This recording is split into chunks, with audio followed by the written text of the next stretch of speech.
Discipline might not well be the issue. Motivation might not be the issue. The issue, as MissFitAndNerdy said here, might be the diet. It might be your approach to training. It might be what you're doing rather than who you are.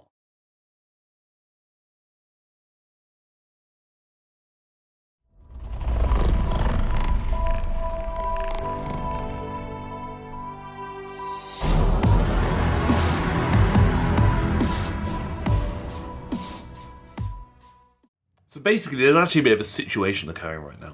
And that situation is the fact that I sit down to film, I'm thinking, you know what? Video time, let's get cracking, got an absolutely humdinger of a hat. Something else has occurred. Although you may not hear it right now, I'm sure you will hear it very shortly. There's a pretty juicy, beefed up thunderstorm occurring right now, and a bit of lightning in there as well. I'm gonna be honest with you, I'm there for. I absolutely love it. Honestly, I absolutely love thunder and lightning. I love all that stuff. I would happily sit there watching a lightning storm for hours on end because I just find it really peaceful and relaxing, and also just really cool. But I think that's probably just me being a bit strange. Unfortunately, the camera and the audio equipment don't like it because it goes brr and the audio goes brr, and then you'll say, Harry, is your stomach grumbling or is something happening outside? So if the audio is a bit fruity today, I do apologise. We're actually doing a video, obviously. What's new?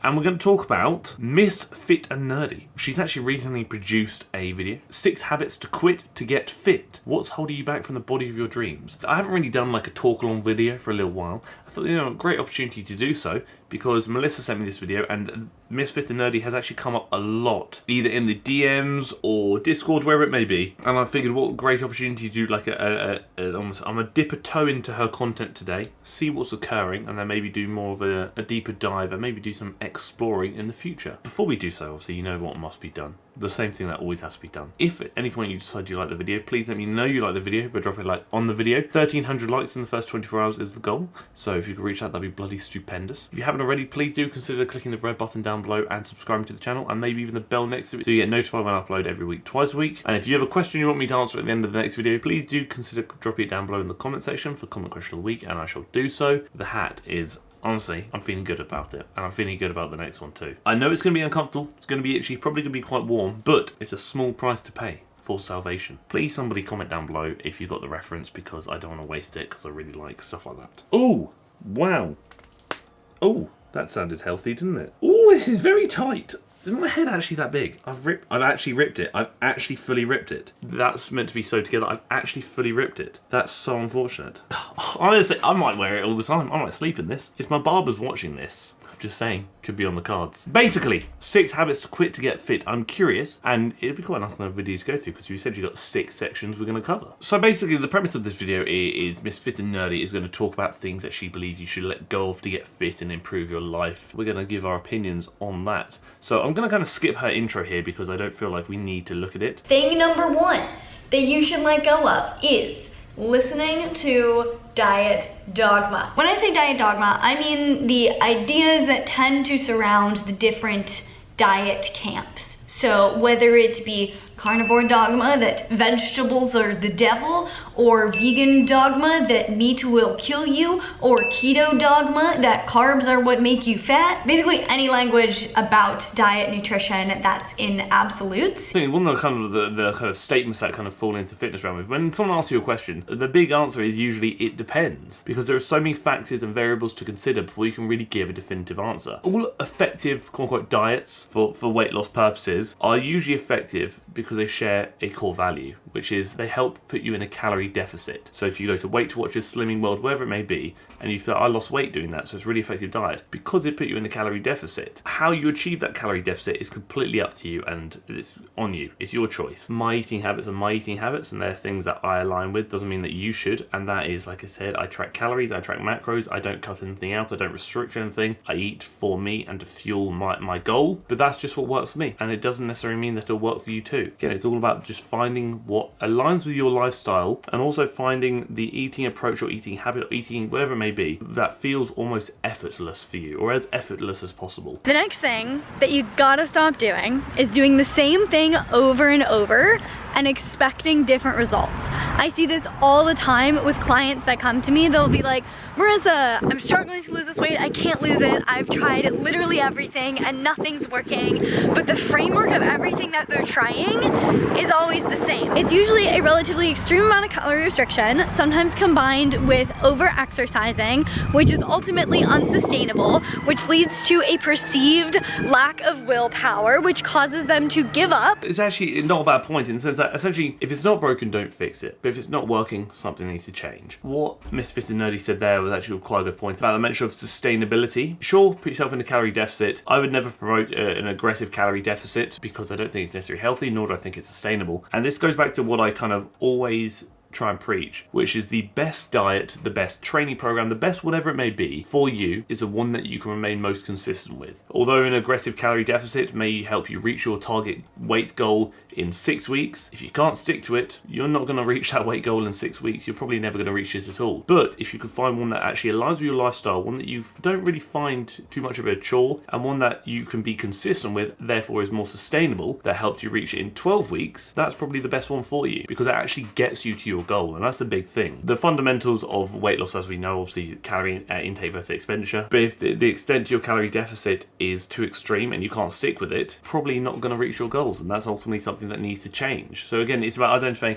are you working towards your goals? And are you doing so at a speed you're happy with and a speed that's healthy? But again, what is health? That's very much up to you. And the answer to that is no. Then what needs to change? What could change? Is it because you can't stick to it? Why can't you stick to it? Let's identify what's missing and what's holding you back. As MissFitAndNerdy gave an example here, the calorie deficit is too extreme. Something needs to change. You can answer that question, you know what, yes, I am actually working towards my goal at a rate I'm happy with. Then nothing needs to change, you know? If it's not broken, don't fix it. Crack on. This is kind of a bit off topic, but Melissa did point this part of the video out, and I did see it. She's doing some pull-ups, some bloody impressive pull-ups as well. I'll give her that. It's a lot of pull-ups. There's this individual lingering. You see him? You see him? He's supporting from distance, but wait for it. He's trying to spot.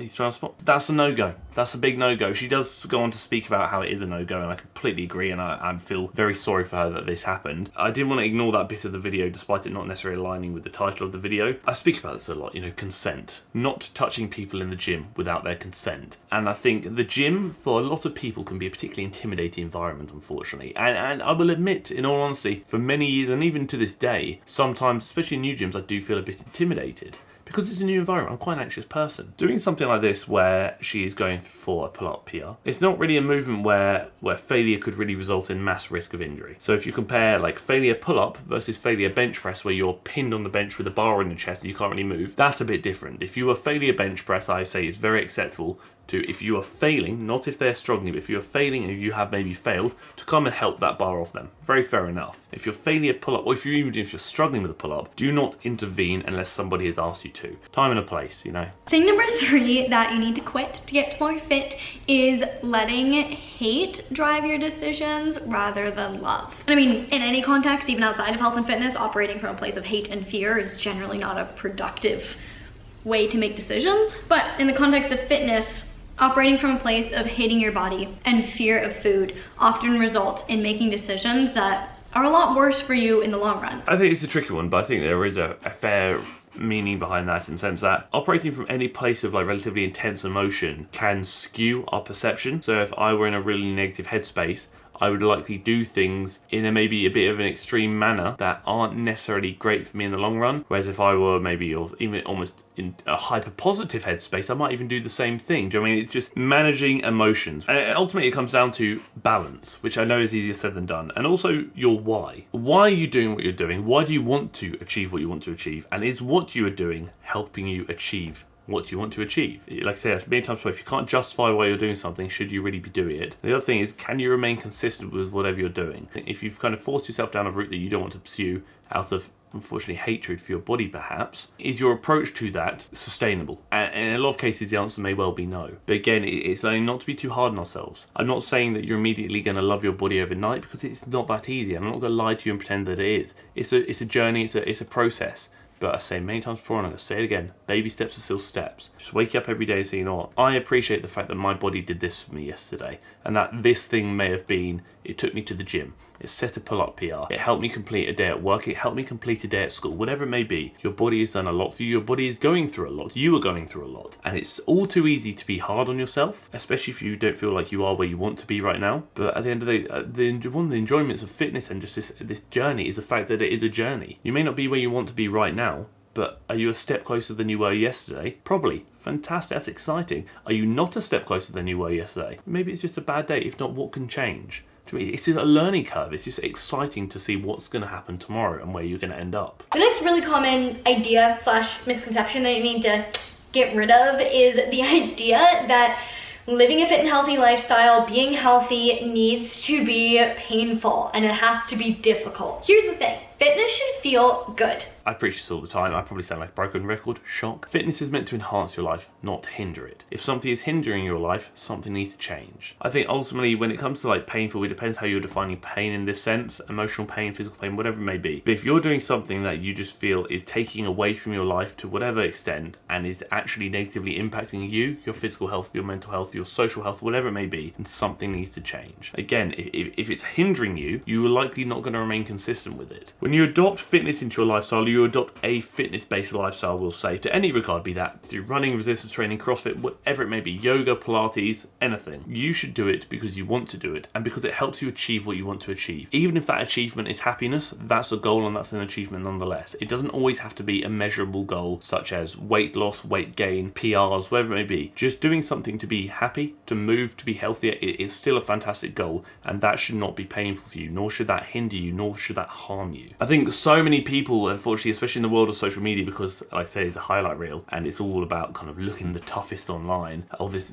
mentality of no pain, no gain. Again, to some extent, when you're resistance training, you're taking muscles to failure, whatever that may be. It is painful, it is hard, but it's a good pain. It's not a harmful pain. It's a pain to grow. Not everything needs to be fueled by the no pain, no gain mentality. Sometimes things actually just need to be fueled by, I do this because I want to do this. I do this because it makes me happy. Regardless of what my goals are, I go to the gym because even if I don't want to train, this is going to get into a point later, I'm still going to turn up. I also go there because being in the gym, being in that environment alone is a happy place for me. I know that regardless of what I do, I'm going to go there in a bad mood or a good mood, and I'm going to have a better time than if I stayed at home. And not only am I going to have a better time, I'm going to do something that enhances my life. It's about finding the balance, finding the aspects of life that you enjoy, the aspects of fitness you enjoy, and pursuing them because you want to do them, not because you feel pressured to do them. I wanted to bring you the next thing that you should quit to get fit, and that is relying on motivation. Motivation is fleeting. It feels great when you have it, but it's not something that's ever going to be ever present. It's not going to stick around. I actually think this is a really good point. And it's funny because I was literally having this conversation with Mike, one of the co-hosts of the podcast I do, earlier today in the gym. And we spoke about how motivation will only take you so far and motivation doesn't last forever. At some point, people understand there's a difference between motivation and discipline. Half the time, I don't want to go to the gym. I'm tired, I've got a lot on, I've got things to do, work's busy, there's so many things to consider. I'm like, I really can't be bothered to go to the gym today. But I'm still going to go, and I know when I go and when I get back, I'm going to have a great time, and I'm going to be so glad I went. It's like brushing your teeth. Sometimes I want to go to bed, I say, I'm so tired, I really can't bother to brush my teeth, but I'm still going to brush my teeth. And eventually when you do something for long enough, it just becomes such an ingrained aspect of your lifestyle that you can't imagine life without it. I also acknowledge if I'm really not in a good headspace, if I'm having a bad mental health day, a bad mental health week, and I think this applies to everybody here, is motivation lacking? Is your discipline lacking?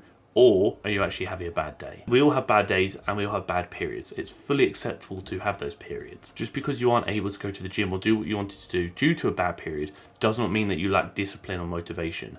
It just means that something is consuming you and something is bigger than that right now. And ultimately, if going to the gym at this point because of how you're feeling mentally would actually potentially further harm you mentally, it's not worth doing it. Again, self-care, self-love. You have to do what's best for you, for you. And sometimes taking a day off the gym, taking a day off your fitness goals and putting things on pause for a very brief period is the right thing if you feel like it will benefit your mental health. When it comes to, let's assume all variables are consistent, everything is good in life, discipline trumps motivation 9 times out of 10, because discipline will be there forever. Motivation is inconsistent. On the flip side, the last thing that you should let go of is blaming yourself. Not having enough willpower, not being strong enough is not the issue. It's not your fault. If you keep accidentally cheating on your diet, then that diet is not sustainable for you. I actually think that's a great point. Stop blaming yourself. Mental health is a consideration, physical health is a consideration, social health is a consideration. There's so many considerations people neglect to think about when pursuing a journey or a goal. What MissFitAndNerdy said here, very much about not being able to stick to your diet due to quote-unquote cheating on it, whatever it may be, ultimately does come down to whether you can remain consistent with what you're doing. And if you can't, something needs to to change. Less pressure on following what the influencers say and tell you to do. Less pressure on following the Instagram workouts because this individual did 50 sets for quads, but you can only manage 10. Do what's best for you, for you. You will achieve much better results if you are consistent with something that you can align with and it's something that fits into your lifestyle. We all have different lifestyles. Your lifestyle may well be busier than mine. Therefore, you will have to adjust your training, your eating according to your lifestyle, and it will therefore have to take you to your goals in a slightly different manner. Although the goal may be here, there is not one route from where you are now to that goal.